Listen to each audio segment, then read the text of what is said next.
মন খারাপ, ভীষণ মন খারাপ। রিয়াসাত আজিমের একটা ভিডিও দেখলাম, ওটা দেখার পর মনটা খারাপ হয়ে গেছে। আমি আমার জীবনে জানেন কখনোই রাজনীতির সাথে ইনভলভ ছিলাম না, বর্তমানেও নাই, ভবিষ্যতেও থাকবে না, এটা বুকে হাত রেখে বলতে পারে। বাট যারা ভাল লাগে মন থেকে কখনো লিগ্যাল ইলেকশন হইলে ভোট দিব, কোনো সমস্যা নাই। কিন্তু বিশ্বাস করবেন, বাংলাদেশের ক্রিকেটটার আমি অনেক বেশি ভালোবাসি। সেই স্কুল লাইফ থেকে স্কুল ফাঁকি দিয়েও বাংলাদেশের ক্রিকেটের খেলা দেখা। আমগো নানুগু এলাকা, আমগো নানুগু এরিয়া ইসুলিতে কারেন্টের ডিস্টার্ব ছিল না, তখন আমাদের এখানে কারেন্টের ডিস্টার্ব ছিল। যখন 6-7 পড়ি, যেদিন বাংলাদেশের খেলা হইতো নানিগুয়ে যাইতাম গিয়ে, নানিগুয়ে গিয়া রিল্যাক্সে খেলা চাইতাম। ওই যে কারেন্ট নিত না, কারেন্ট নিলে তো ডিস্টার্ব, খেলা দেখতাম পারি না, রেডিও লুয়ে আবার শুনন বক্কর চক্কর কত কাহিনী, ঠিক না?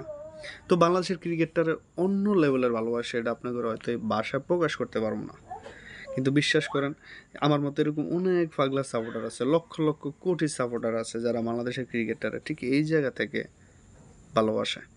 এখন কথা হচ্ছে, এই যে আমরা যারা বাংলাদেশের ক্রিকেটার পাগলা ফ্রেন্ড, যারা বাংলাদেশের ক্রিকেটকে ভালোবাসে, তারা মূলত কি চাই?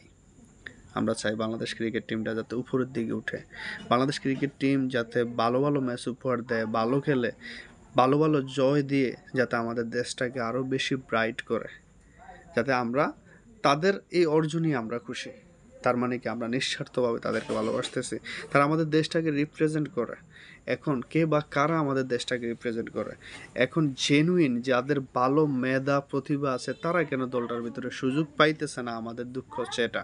আমরা সাধারণ মানুষ যারা ক্রিকেট লাভার, আমরা সবাই টিভির সামনে বসে খেলা দেখে বুঝি কোন প্লেয়ারটার ভিতরে কি আছে, কোন প্লেয়ারটার ভিতরে পটেনশিয়াল আছে, কিন্তু যারা কোচ তারা কি বুঝে না? একটা জিনিস চিন্তা করেন, সেই ছোট থেকে খেলা দেখে আসতেছি 2006 সাল থেকে, এখন 2025-26 আইতেছে।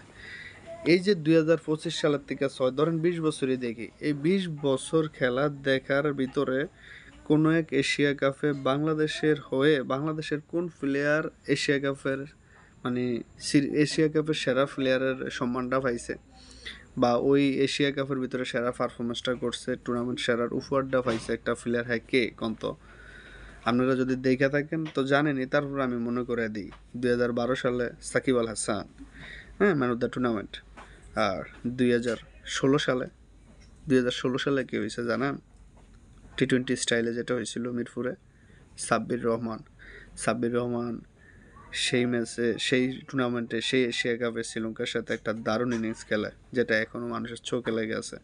সাব্বির রহমান শুধু ওই এশিয়া কাপে যে টুর্নামেন্ট সেরা প্লেয়ার হয়েছে, এছাড়াও যে সে কিছু করে না এমনটা না। নিদাস ট্রফির ফাইনালও সাব্বির রহমান একটা দারুণ ইনিংস খেলে।